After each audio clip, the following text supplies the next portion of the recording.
Dirijo-me às famílias, particularmente aos homens que são pais. Há alguns anos começamos a correlação sob a direção do presidente Harold B. Lee. Naquela época, o presidente Monson disse: estamos lutando contra a maior hoste de pecados, vícios e males já reunidos diante de nossos olhos. O plano de batalha que seguimos para salvar a alma dos homens não é nosso. Veio pela inspiração e revelação do Senhor. Naquela época, todo o esquema de funcionamento da igreja mudou. O currículo inteiro foi reestruturado. Os objetivos das organizações e o relacionamento delas umas com as outras foram redefinidos. A palavra-chave daqueles anos de correlação e reestruturação era sacerdócio. O presidente Monson também falou de Gideão, um herói do Velho Testamento. Gideão foi escolhido para liderar os exércitos de Israel, que tinha milhares de soldados. Mas, dentro de todos eles, ele escolheu apenas 300 homens. Gideão tinha um modo interessante de selecionar seus recrutas. Quando os homens bebiam água em um riacho, a maioria se curvava para beber. Esses ele deixou de lado. Uns poucos que pegavam a água com a mão e bebiam, permanecendo completamente alertas, foram escolhidos. Vivemos numa época de guerras, rumores de guerras e terremotos em diversos lugares. Como foi profetizado, toda a terra está em comoção. E Satanás está solto na terra. Ele procura destruir tudo o que é bom e justo. Ele é Lúcifer, que foi expulso da presença de Deus. Com tudo isso, temos sentimentos muito positivos sobre o que nos aguarda. O pequeno exército de Gideão venceu porque, como declararam as Escrituras, conservou-se cada um no seu lugar. Esta dispensação da plenitude do tempo teve início com a visita do pai do filho ao menino Joseph Smith. Em seguida, o anjo Moroni mostrou a Joseph onde estavam enterradas placas que continham o livro de Mormon. Joseph recebeu o poder para traduzi-las. Durante a tradução, Joseph e Olive Cowdery leram a respeito do batismo. Oraram para saber o que fazer. Apareceu-lhes um mensageiro angelical, João Batista, que lhes conferiu o sacerdócio arônico, que possui as chaves do ministério de anjos e do evangelho do arrependimento e do batismo por imersão para a remissão dos pecados. Os apóstolos Pedro, Tiago e João, os mais próximos do Senhor em seu ministério, apareceram em seguida e conferiram a Joseph e Oliver o sacerdócio maior, ou o santo sacerdócio segundo a ordem do Filho de Deus. O sacerdócio, de acordo com a instrução dada nas Escrituras, deveria receber o nome de Melquisedeque, o grande sumo sacerdote a quem Abraão pagou o dízimo. Então, se tornou sua autoridade. Por meio das chaves do sacerdócio, ganharam acesso a todos os poderes do céu. Foi-lhes ordenado que levassem o evangelho a todas as nações. Nunca foi fácil viver o evangelho de Jesus Cristo, não foi fácil quando ele vivia na terra e não foi fácil nos primeiros dias da igreja. Os antigos santos passaram por sofrimentos e oposição indescritíveis. O sacerdócio foi restaurado há mais de 180 anos. Somos agora quase 14 milhões de membros. Mesmo assim, não passamos de uma pequena fração em comparação com os bilhões de pessoas que há na Terra. Mas somos quem somos, sabemos o que sabemos e devemos sair para pregar o Evangelho. O livro de Mormon deixa bem claro que nunca seremos o maior grupo, mas temos o poder do sacerdócio. O profeta Nefe escreveu: "E aconteceu que vi a igreja do Cordeiro de Deus, e seu número era pequeno. Não obstante, vi que a igreja do Cordeiro, que eram os santos de Deus, estavam também sobre toda a face da terra, e seu domínio sobre a face da terra era pequeno." O presidente Joseph Fielding Smith disse: "Embora se possa dizer que não passamos de uns poucos comparados com o mundo, podemos, no entanto, ser comparados ao fermento a que se referiu o Salvador, que acabou fermentando ou elevando o mundo inteiro. Podemos, e no devido tempo, sem dúvida, iremos influenciar toda a humanidade. Todos conhecerão o que somos e por que estamos aqui. Pode parecer inatingível e imensamente difícil, mas o fato de que venceremos a batalha contra Satanás é algo que não apenas é possível, mas também seguro. Há alguns anos fiz um discurso chamado O que todo elder deve saber, Introdução aos princípios do governo do sacerdócio. Mais tarde, quando foi publicado, mudei o título para O que todo elder deve saber e toda irmã também. Inclui as irmãs porque é fundamental que todos compreendam o que é esperado dos irmãos. A menos que conclamemos a atenção das mães, filhas, irmãs, que têm grande influência sobre o marido, o pai e os filhos irmãos, não conseguiremos progredir. O sacerdócio perderá grande poder se as irmãs forem negligenciadas.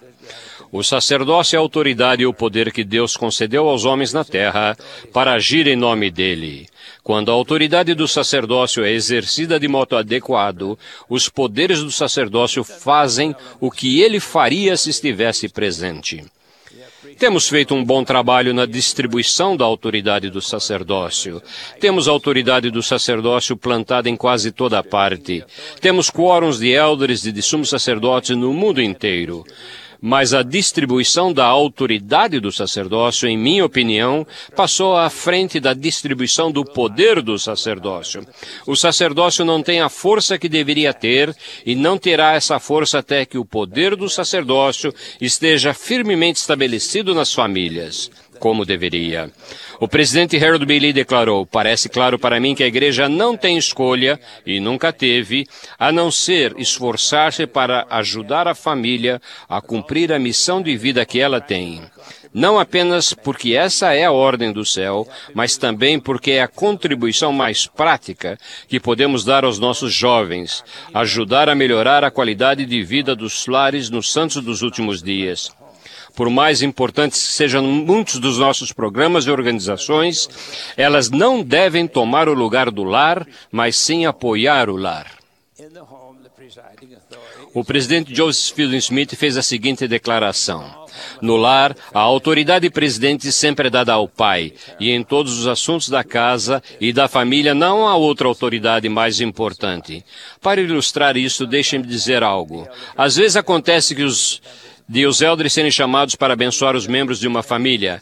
Entre eles, elders, pode haver presidentes de estaca, apóstolos ou até membros da primeira presidência da igreja. Não é adequado, nessas situações, que o pai fique de lado e espere que os elders dirijam a ministração desta importante ordenança. O pai está ali. É seu direito e dever presidir.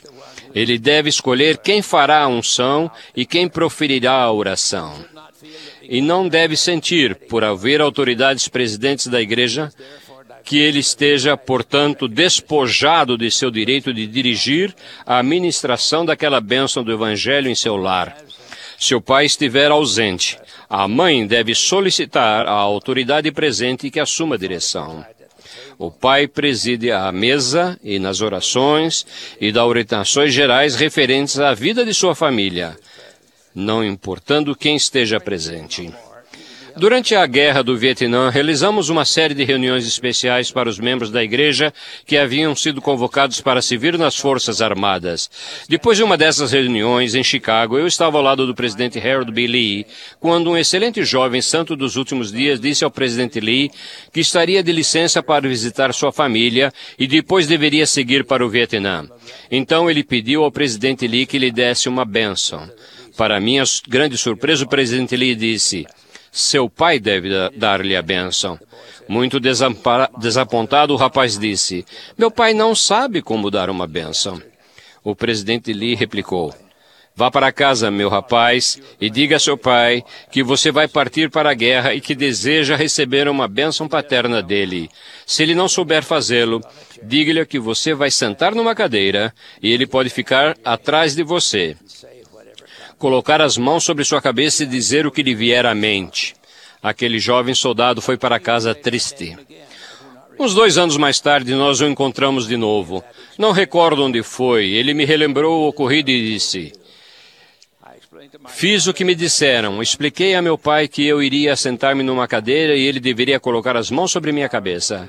Sentimos-nos tomados pelo poder do sacerdócio. Havia força e proteção para mim durante os perigosos meses de batalha.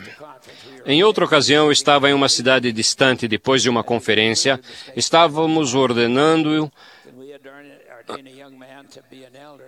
rapazes para serem designados líderes e elders. Quando terminamos, o presidente da estaca pediu: será que podemos ordenar o ofício de elder de um jovem que está partindo para o campo missionário? Quando o rapaz se adiantou, fez um sinal para 3 irmãos o seguissem e se posicionassem a realizar sua ordenação. Percebi na fileira de trás alguém que parecia uma cópia idêntica dele. Perguntei: aquele é seu pai? O rapaz disse: sim. Eu disse: seu pai vai ordená-lo. Ele protestou: mas já pedi a outro irmão que ordenasse. Expliquei: meu jovem, seu pai vai ordená-lo e você vai agradecer ao Senhor por esse dia. Então ele se adiantou e ele não fez. E eu esperei que seu pai fosse um elder já.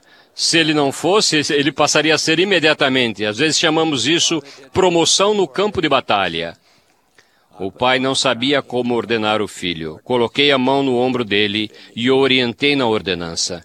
Quando ele terminou, o rapaz se tornara um elder. Então, uma coisa maravilhosa aconteceu. Totalmente mudados, pai e filho se abraçaram. Era óbvio que aquilo nunca havia acontecido antes.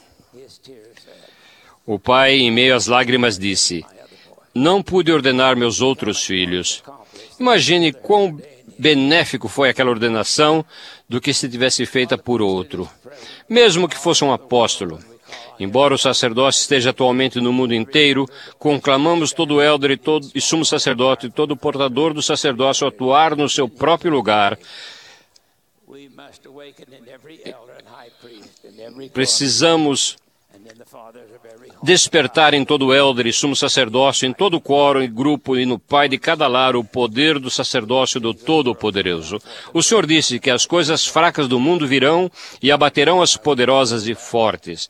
O profeta Nefe também falou do poder do Cordeiro de Deus, que descia sobre os santos da igreja do Cordeiro e sobre o povo do convênio do Senhor, que estava disperso sobre toda a face da terra, e disse que estavam armados com retidão e com o poder de Deus, em grande glória. Precisamos de todos, os cansados, os fatigados, ou até os preguiçosos, ou aqueles que estão sob o peso da culpa, pois precisam ser restaurados por meio do arrependimento e do perdão.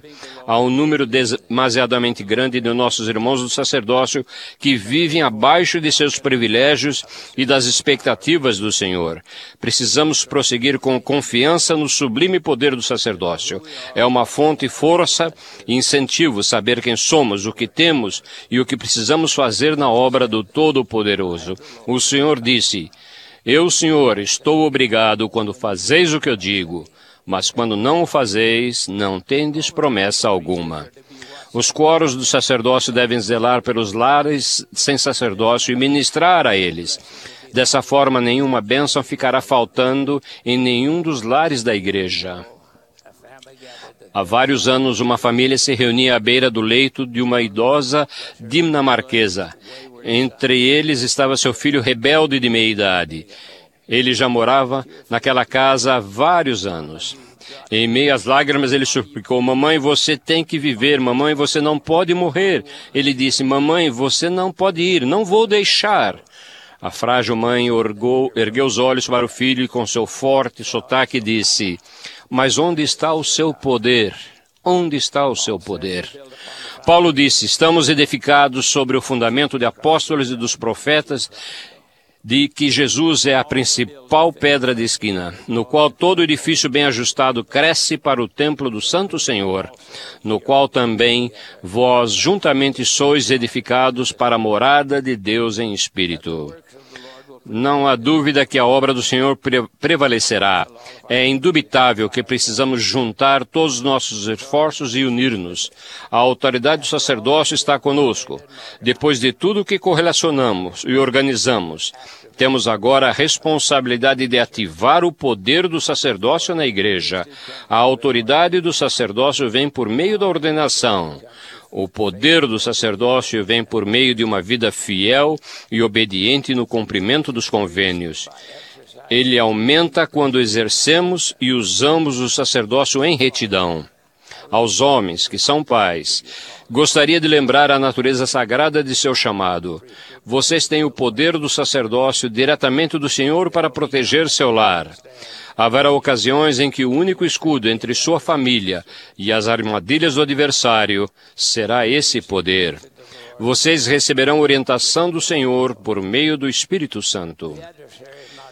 O adversário não está perturbando ativamente nossas reuniões da igreja, talvez apenas de vez em quando. De modo geral, somos livres para reunir-nos como quisermos, sem muita oposição. Mas ele e aqueles que o seguem estão persistentemente atacando o lar e a família. O principal objetivo de toda atividade da igreja é que o homem, sua esposa e filhos sejam felizes no lar, protegidos pelos princípios e leis do Evangelho, seguramente selados nos convênios do sacerdócio eterno. Toda lei, princípio e poder, toda crença, toda ordenança e ordenação, todo convênio, todo discurso e todo sacramento, todo conselho e repreensão, os selamentos, os chamados, as desobrigações, os serviços, todas essas coisas têm como objetivo principal o aperfeiçoamento do indivíduo e da família, porque o Senhor disse: esta é minha obra e minha glória, levar a efeito a imortalidade e vida eterna do homem. E assim será. Preste o testemunho do poder do sacerdócio, dado à igreja, para nos proteger e nos guiar, para não ter medo do futuro. Medo é o oposto da fé, e o Senhor sempre irá nos cuidar e olhar. E disso eu presto testemunho em nome de Jesus Cristo. Amém.